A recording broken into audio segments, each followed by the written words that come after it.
Dr. Matthews is a professor in the Department of Geography, Planning, and Environment at Concordia University, Montreal, very much an expert in his own right. Welcome. He's published more than 130 research papers and is internationally recognized for his work in policy-relevant climate science. He directs a program at Concordia that, what's the name of the program, that aims to train graduate student researchers at the intersection of sustainability, science, and digital innovation? That's the one. It's called the LEADS program, Leadership in Environmental and Digital Innovation for Sustainability. Amazing. Well, welcome to the UIS Summit. I know the game plan here was for you to be in conversation with Dr. Radwan. Do you have any thoughts you'd like to share with us while we're waiting on that connection to get ironed out? I'll sit with you so I'm not hovering. So I should apologize. I'm feeling a bit under the weather. I'll try to avoid coughing on stage. This is my primary goal for the next hour. I'm a climate scientist. I work at Concordia University. I've been in Montreal for about 18 years. My expertise is really about how we can align our climate goals with international targets that we're aiming for, and what that looks like across countries, institutions, even individuals to some extent. So recently I've come into the space of the digital revolution, if you will, or like how we can potentially use AI to accelerate those climate objectives. For the past 5 years, I've been directing a graduate training program looking at this particular issue to try to teach people about what are some of the digital tools that are available, how those can be used to amplify research on the one end, but also amplify the impact of that research on society in relation to sustainability goals. So my own research is related to climate, and so there's quite a few, there's many applications of AI in climate science. Of course, even over the past 5 years of the program, the AI landscape has transformed at least half a dozen times. And so most recently with the rise of generative AI has put a whole new angle on the problem of digital technologies. On one hand, it's an extremely powerful tool. On the other hand, the energy and water and resource consumption associated with generative AI is so tangible that it's really hard to now ignore that. This is the first thing that comes to my mind as a person who is not a climate scientist, just an engaged, interested party, a caveman, if you will, who hears some things and reads a lot about this technology. One of the things that I hear pretty regularly is that the net impacts of AI are very, very profound and negative in the energy consumption and so forth. So maybe I see we've just connected Dr. Radwan, so I don't want to take the time, but I have teed up this question, so I'll give it to you. On balance, for the benefits that these AI tools can deliver versus the costs of them sort of driving this massive energy consumption, you feel like ultimately it comes out to the benefit of the sustainability movement? I think it depends a lot on the context. I mean, AI is a really big category, and so within AI, there's AI models that are actually very cheap to run computationally and do not have any appreciable impact on the environment. And then there are the really big generative AI models that obviously do have a substantial impact. And so it depends on the context and it depends on the application. I mean, it also depends a lot on the intentionality of what we are using AI for. I mean, if you look at the general uses of AI in the world right now, by and large, they're for either frivolous or environmentally damaging activities. We use it to increase consumption. Cat in tutu. Yeah, we use it to increase consumption, generate images, increase oil and gas extraction. I mean, there's all sorts of applications of AIs that are being used that are actually accelerating environmental damage. So there are some that are trying to work in the opposite direction, but you need to actually have that as your goal in order to have that be the outcome of the application. So very fair point. Are you sure you didn't train in law as well as climate science? Because we also like to say it depends. Is the answer to all? I mean, that's the pat answer in every field, I think, especially in academics. It always depends. Yeah. Okay. I see that we've managed to solve our connectivity issue. I introed Dr. Radwan just a little bit. Now I'm going to give her a proper introduction, but I want to begin with an apology. So sorry for these technical issues that we're dealing with. Thank you for your patience as we fight our way through them. Okay, last year, the United Nations held a summit for the future, and at that summit there was a focus on 3 particular themes: digital and technology, peace and security, and sustainable development and financing. Now, as a computer scientist with expertise in artificial intelligence and emerging technologies, Dr. Golestan Sally Radwan stands at the intersection of these pivotal topics. Dr. Radwan is the Chief Digital Officer, as I mentioned, at the UN Environment Program, or UNEP. She's joining us today from UNEP's headquarters in Nairobi, Kenya. Prior to UNEP, she served as advisor to the Egyptian Minister of Information and Communications Technology. There, she led the development and implementation of Egypt's national AI strategy. She's worked on AI policy and regulation at UNESCO, the World Intellectual Property Organization, International Telecommunications Union, and the Organization for Economic Cooperation and Development, but who's counting? Dr. Radwan also knows the private sector. She's held executive positions in the technology industry in Germany, Austria, the UK, and the US. So we're going to hear from Dr. Radwan for some insights. Afterwards, Damon Matthews, who you already heard from, will lead a conversation with her. Welcome, both of you, to the UIS Summit. Dr. Radwan, again, my apologies for the technical issues, and now over to you in Nairobi.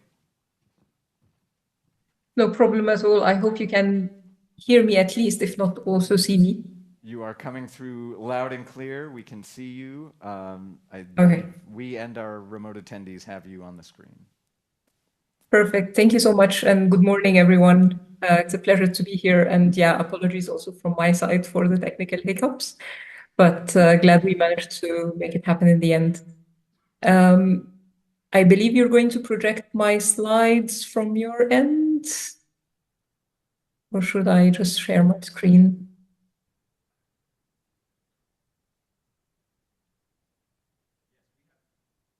We have your slides here. You should see them too. Okay. Yes, now I can see them. Thank you. Okay. So just a quick introduction really to the topic that you've already started to discuss. And I'll try to go through this very quickly because I'm keen also on hearing from the audience and answering any questions you may have and really engaging in a debate because this is a largely unsolved problem. If we can go to the next slide, please. So as you know, we published this issues note last year. It's called Artificial Intelligence End-to-End. And in the lingo of the UN Environment Program, an issues note is really just a very, very short publication. It's like 3-4 pages maximum. And it aims to really pave the way or motivate more research into a topic that we believe is gaining in importance. And last year we chose the impact on the environment of artificial intelligence.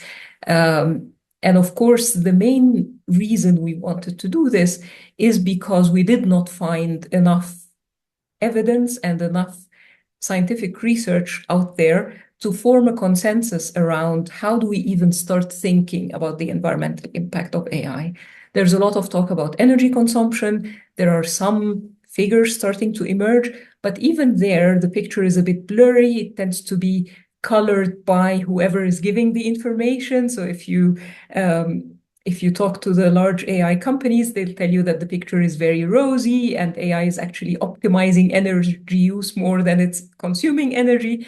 If you talk to someone who maybe has a different viewpoint or cares more about the environment, they'll tell you, oh no, this is horrendous, and that AI consumed last year 3 times the energy consumption of the UK, and there are all these kind of emotional and very polarized discussions and analogies that are made without enough scientific consensus to underpin them. But even more, in our view, and since we're the UN Environment Program, we care about the whole of the environmental continuum. So we feel that there are under-researched areas other than energy consumption when it comes to AI that we want to discuss. So that's what I'll be talking about a little bit today. And as you can see here, this was actually the most downloaded publication and the most viewed article on unip.org ever, which is pretty crazy. But it just shows you how important this topic is and how much of a need there is for knowledge and understanding of it. Next slide, please. Okay, so the key messages that we're trying to communicate in this issues note are that, first of all, it's not a straightforward thing. So it's not like we can simply have a definition for what is AI and what is the life cycle and what is the impact. As we heard from Damon, it's actually a very complicated question that depends a lot on the context and the particular application of AI. So we've tried to break it down a little bit, and we've said, okay, so first of all, when we talk about AI, there's AI software and there's AI hardware. So there is the data centers or the devices that run AI, or the sensors that collect data, and so on and so forth. And then there are the actual models, and there's the data that goes into those models. And even from that kind of rough categorization, we can already start talking about levels of environmental impact, and we've called them direct, indirect, and higher order. And if we can go to the next slide, please. And some of the direct impacts are what you might expect. If we talk about the entire life cycle, starting from how AI hardware gets made, then we have to talk about critical minerals and their extraction and their transportation, and then the footprint of constructing a data center, operating it, which takes us into the conversation around energy consumption, around water use for cooling, around waste and e-waste generation, greenhouse gas emissions, and so on and so forth. So that alone is a continuum of different environmental impacts that are direct and measurable. But then you go into the more indirect impacts. These are things like secondary effects. So what happens if in the long term water starts becoming scarce and it affects land? So it causes land degradation where that particular data center is, or it affects biodiversity, so animals start dying out in the vicinity. So this is what we call kind of the secondary impacts. But then there are the higher order impacts that are entire sectoral shifts that happen because of AI. Deep fakes, for example, the proliferation of misinformation and disinformation, because generative AI is getting so good at generating content that we can't distinguish from the truth. And as we all know, environment, and especially climate change, has been disproportionately affected by the proliferation of misinformation and disinformation.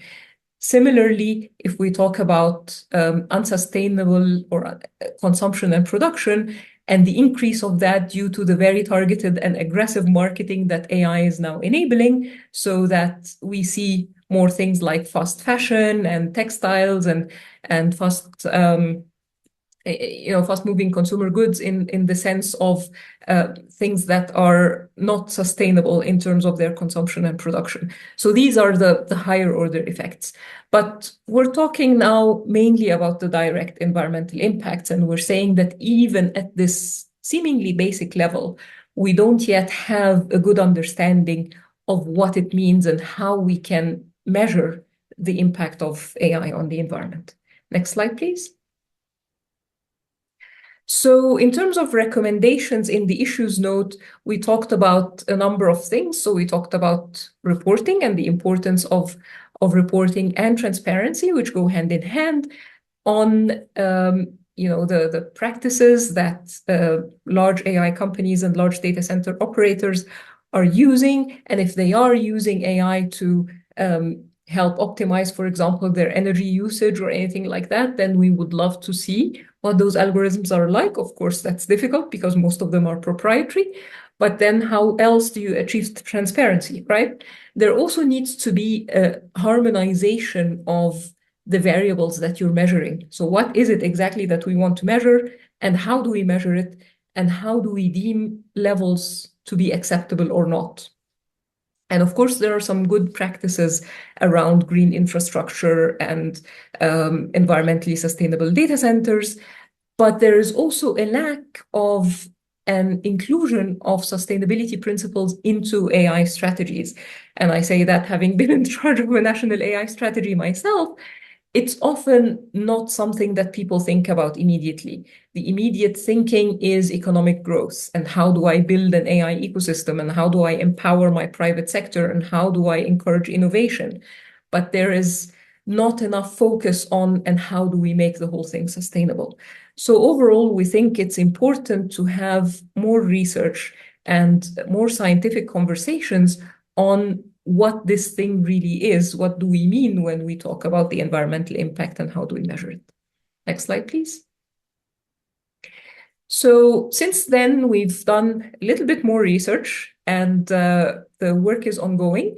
But just to give you an idea of the kind of complexity that we're dealing with here, we've started to kind of unpack the whole idea of AI and its environmental impact just a little bit, just so we know what we're dealing with exactly. And this is an example. So we're suggesting that there are 4 dimensions of the environmental impact of AI, by which we mostly mean machine learning and deep learning models.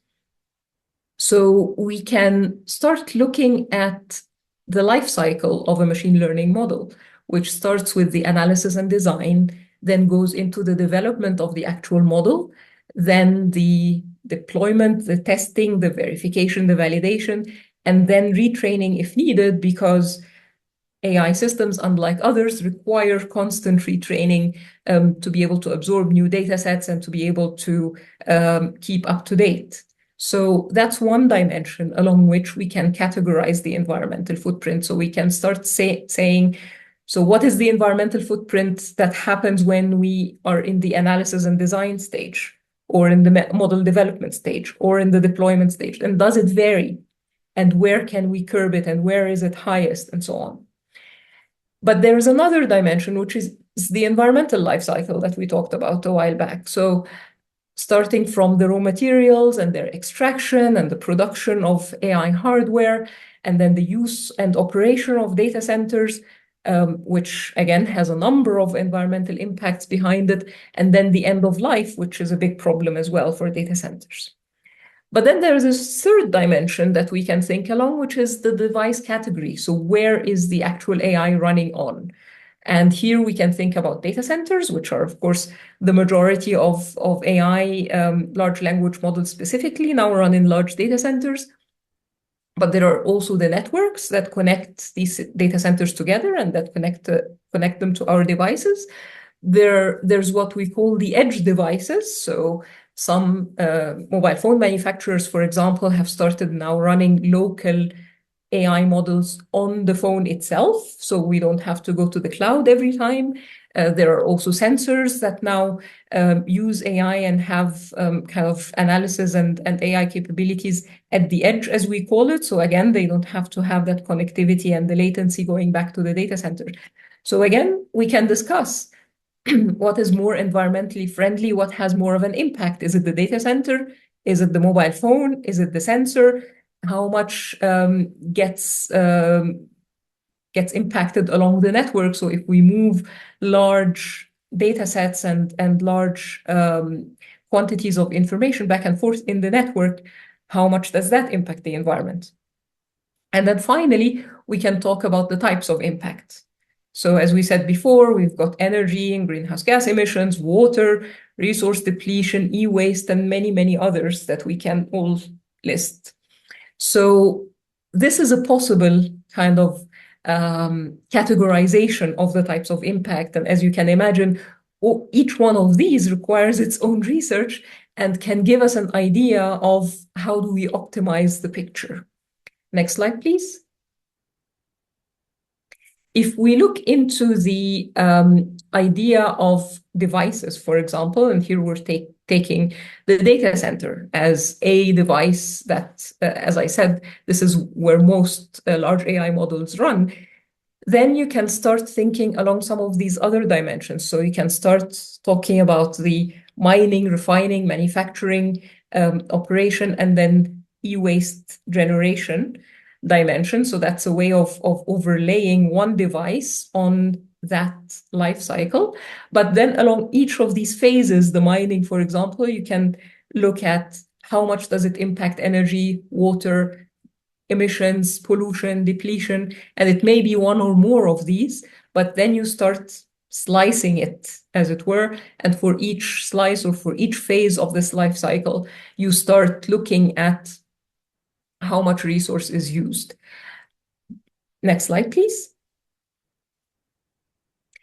But then, just to conclude, and I know I'm not giving you many answers with this talk, but this is really just to get our conversation going and to start thinking together, how do we begin to quantify or to measure this? And I think it's very important that we, first of all, that we have political will from governments, but also from the private sector, and honestly from the public, to apply enough pressure to say we want to understand this thing.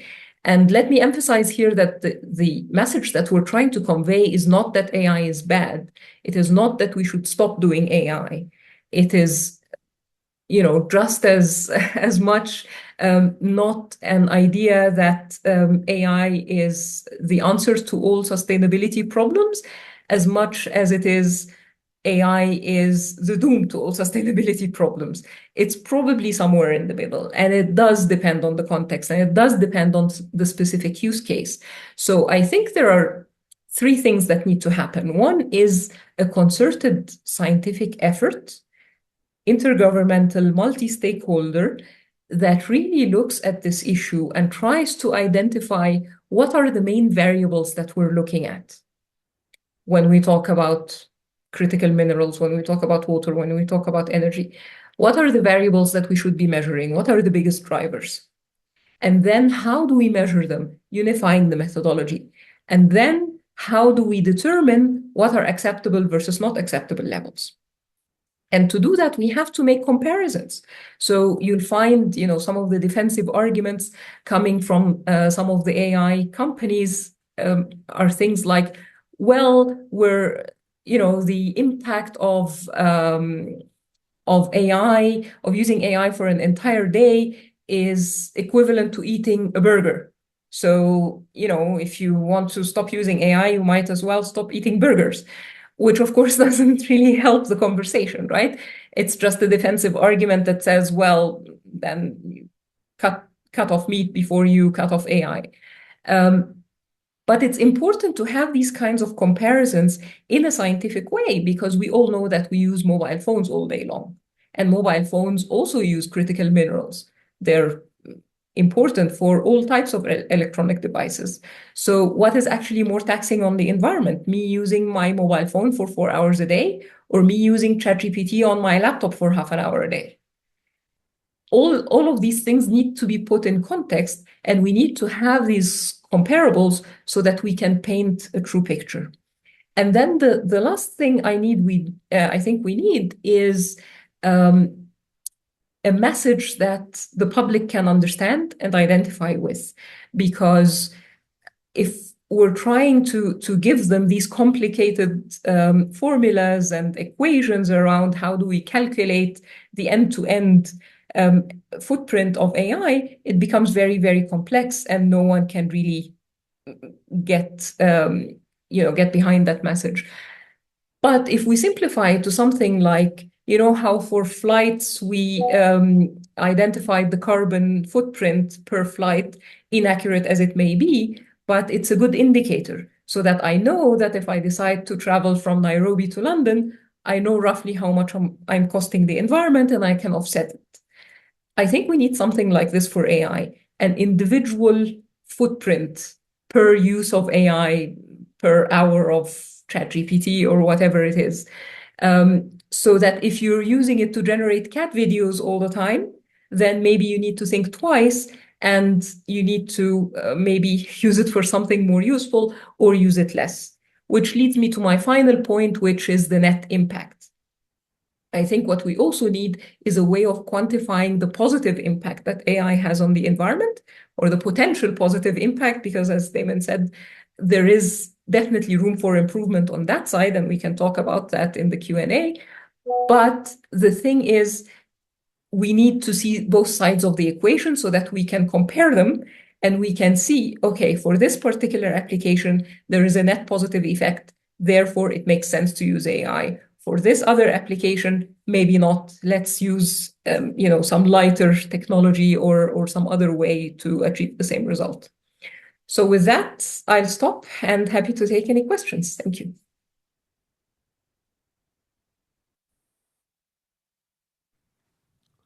Thank you, thank you. Thank you, Sally. That was great.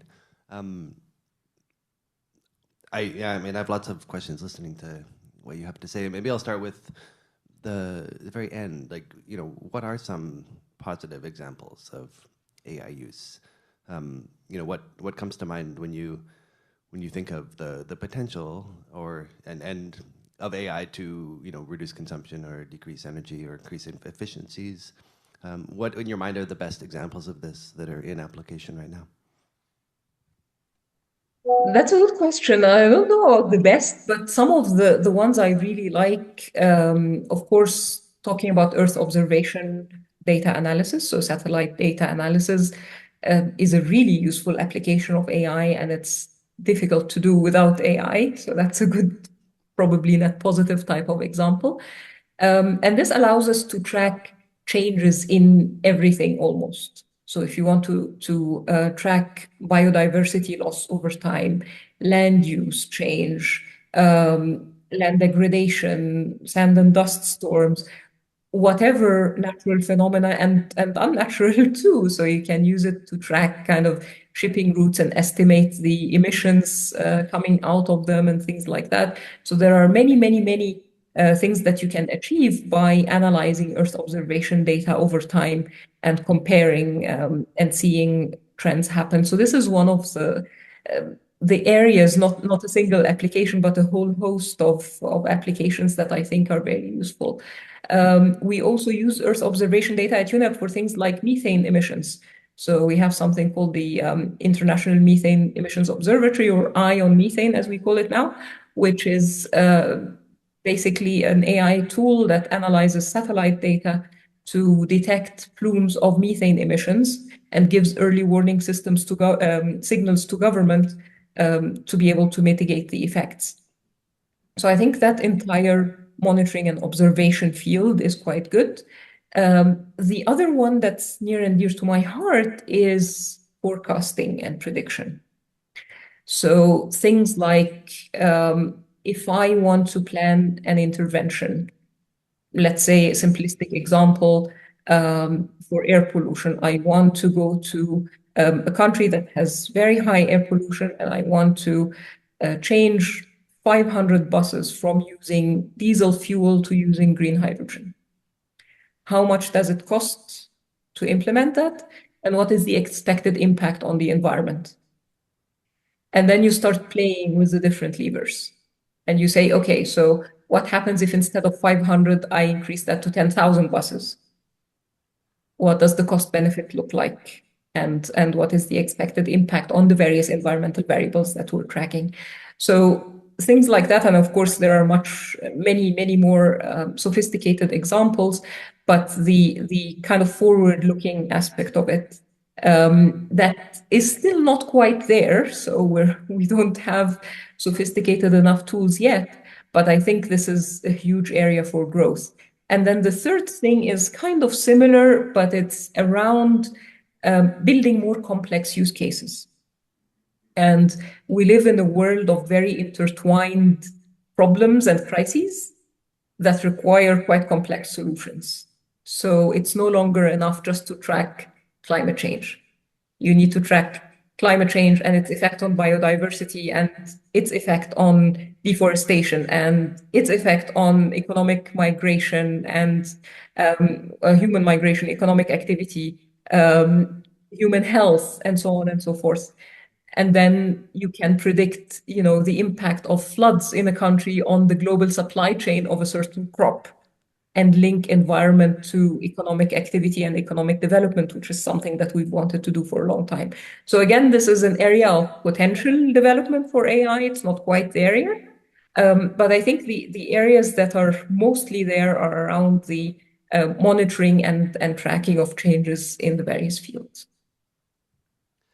Yeah, I mean, I would have pointed to some of those examples as well. There's a initiative called Climate Trace that's one of my favorite applications of AI that's aims to generate real-time spatial emissions of greenhouse gas emissions across the world, and I mean that's actually something that's possible to do to the level of individual emitters and individual facilities, and so in terms of accountability and traceability and understanding the problem, I think there are some really good applications there.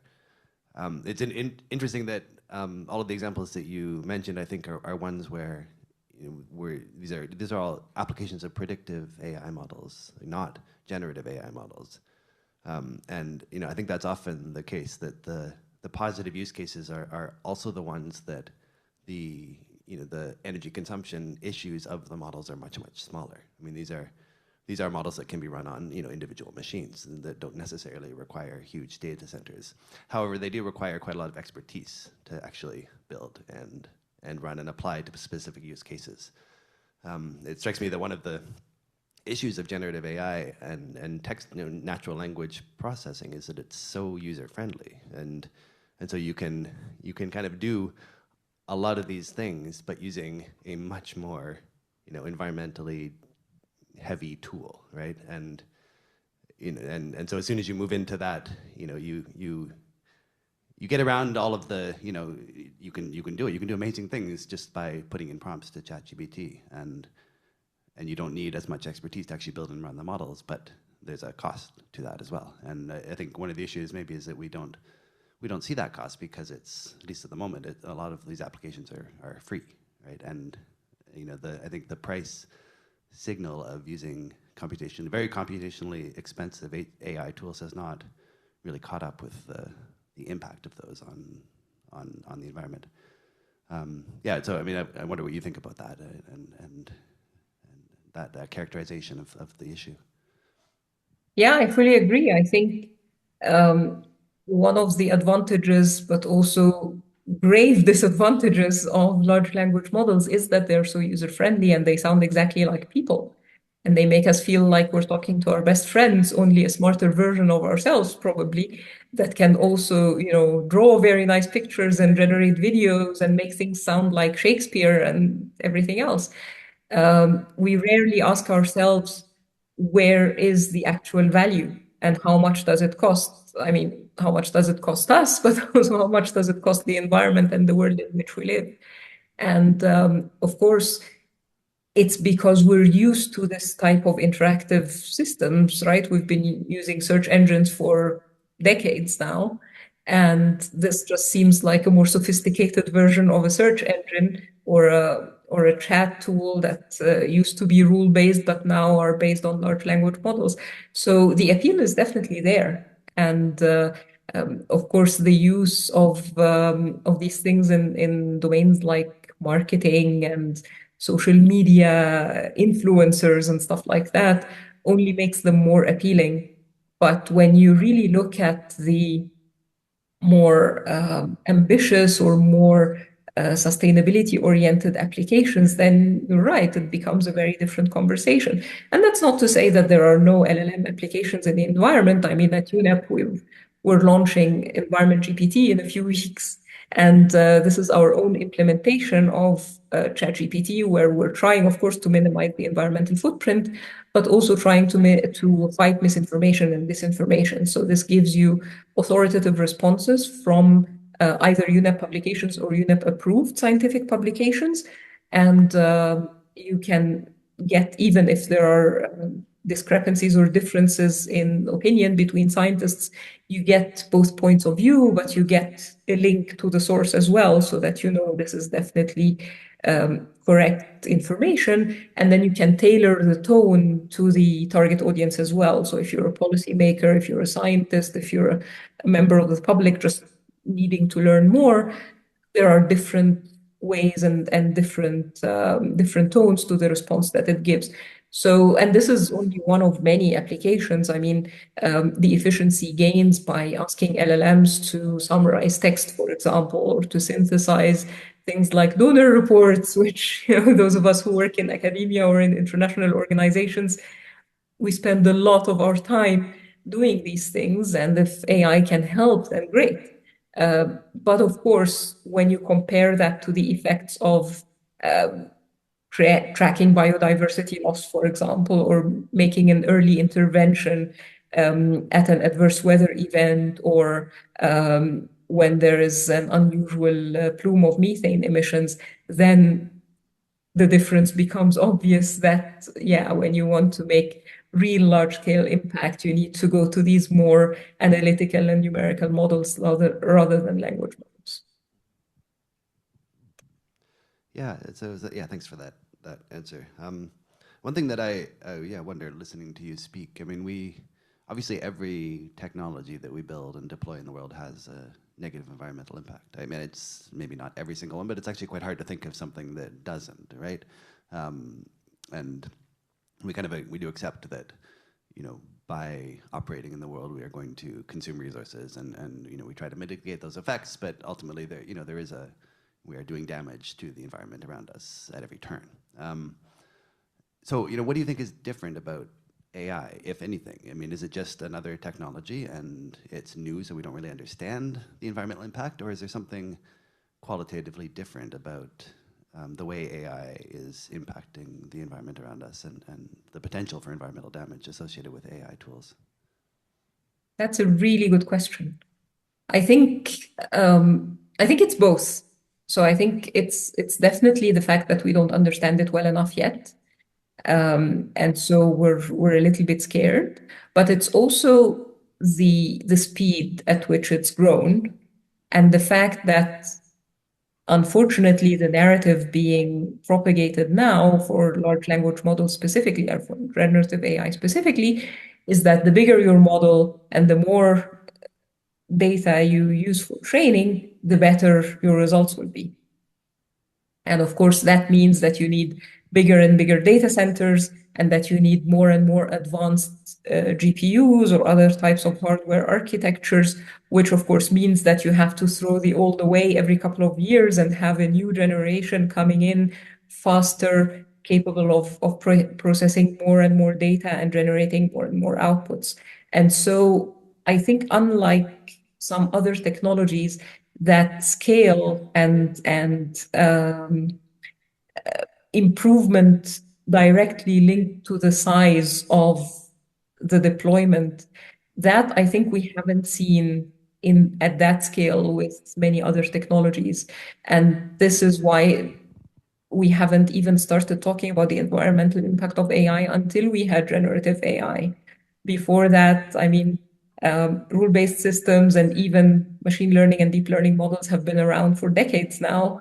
And the environmental impact has always been there, I'm sure, but it didn't become such a front and center conversation until we got to really increased energy usage, which really hits many countries and many companies right where it hurts, because it's expensive and it's finite, and we don't have ways of generating more and more of it endlessly, and its impact is so visible. And that's how we started looking at the rest of the spectrum. So I think there's definitely an understanding component of it. As I was saying earlier, I mean, mobile phones also consume critical minerals, right? So who's more resource hungry? But then there's definitely this growth associated with the sheer size of models that is also playing a role. What do you worry about most in terms of the spectrum of impacts of AI? Is it the direct physical impacts that you can see and measure, or the more indirect or higher order effects that are really actually quite hard to understand and quantify? Like, what is the biggest worry from your perspective? Personally, I worry more about the higher order impacts, because they are, first of all, they happen very slowly, so they're hard to keep track of. But as you say, they're also very hard to measure. And it's very hard to attribute any portion of that shift to AI. I mean, we're even still having trouble attributing the footprint of data centers and what proportion of that is attributable to AI versus other technologies versus just data storage and so on. So when it comes to these higher order effects, because they're so far away from the ground, if you will, they are harder to quantify and they're also harder to predict. Like there are new things coming up every day that you wouldn't have thought of. And that scares me a bit. As we get ready to wind down, we don't want to miss out our friends online who have some questions. Yes, I'm just please. going to read here a question. It says, it seems there is an increased risk that training large AI modules to consume all this data consumes significant energy and water, creating its own and new environmental footprint. Understanding the problem may actually result in a new problem and it's associated with additional costs. Can you address that? So if I understood correctly, the question is around if we want to understand or analyze data on the environment, we end up generating our own environmental footprint. Is that right? So it says all Yeah. of this is generating additional cost. Yeah. Yeah, that's a very important point, which takes me back to the issue we were discussing earlier about the net impact.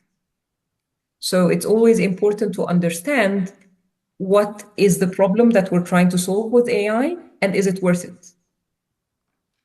Is AI really the right technology? From a complexity standpoint, from a time standpoint, but also from an environmental impact standpoint. And we don't quite have that formula yet, but we need it. We need to know, how do I quantify, if I do AI analysis on Earth observation data to track biodiversity change, how do I quantify the positive impact that generates? And I don't know how, but we need that formula. And then on the impact, on the negative impact side, we also need to be able to quantify. So while I'm using these huge data sets that come from satellites and analyzing them to track changes in biodiversity, how much am I costing the environment? How much am I costing biodiversity specifically in this case? And can I calculate a net positive or net negative? If we manage to find that formula and apply it across the board, I think it will be much easier to decide where we should apply AI and where we shouldn't. So maybe I'll give an opportunity to anyone in the room who would like to ask something. Just put up your hand. There's a microphone circulating.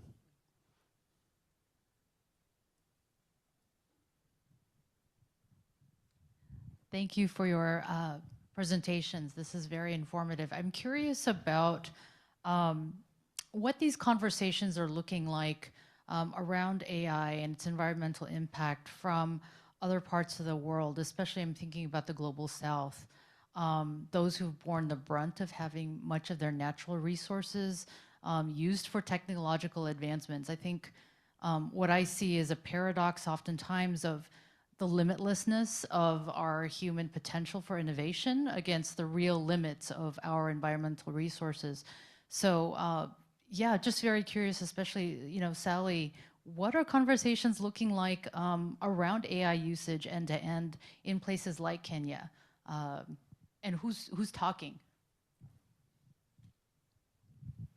I think you completely nailed it. I think this is exactly the tension that's happening because AI holds so much promise, especially for the global south, that many countries are hoping to leapfrog some of the technological advancements that they've missed using AI, which of course leads to more and more use and more growth in the types of applications that AI is deployed for. And this is, of course, not helped by hardware companies selling, concepts like sovereign AI, and every country has to have its own set of data centers on its own soil, regardless of whether that soil is actually a good place to host a data center or not.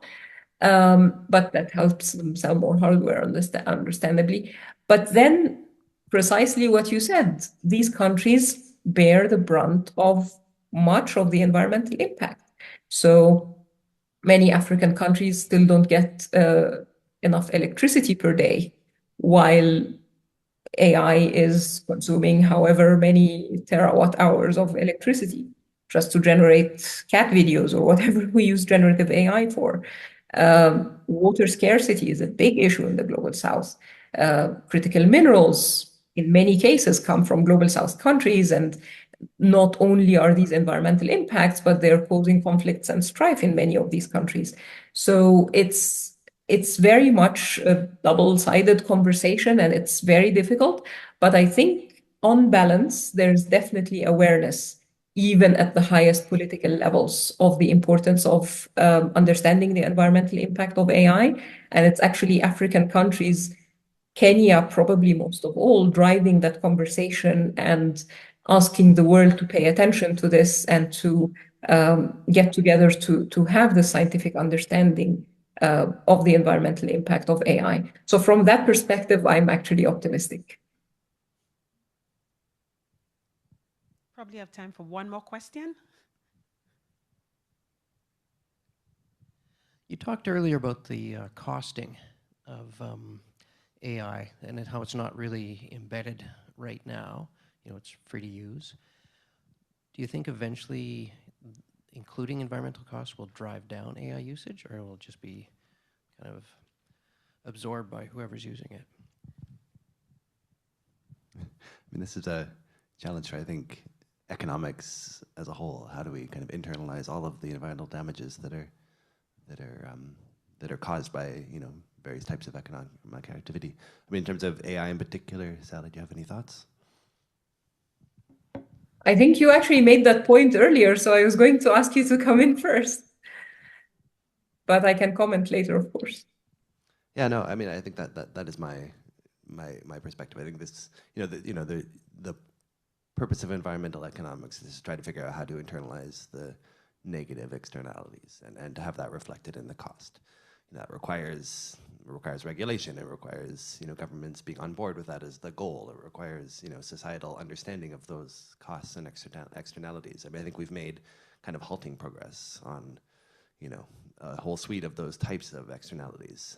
And so AI is, I think, just the latest challenge of this, where it's very tangible and very concrete that the environmental externalities are big. And right now, they're not even seen or thought about by most users. And so, I don't have a solution. I'm not an economist, but I know there are people who are putting their minds to this particular challenge. I'm not an economist either, but I do think that understanding those costs will help not necessarily bring down the usage, but rationalize it a bit more so that we're using AI for the right things. And we've seen that already for the energy discussion, right? We probably wouldn't have started the whole environmental impact conversation if it hadn't been for the high cost of energy that is now becoming very, very evident.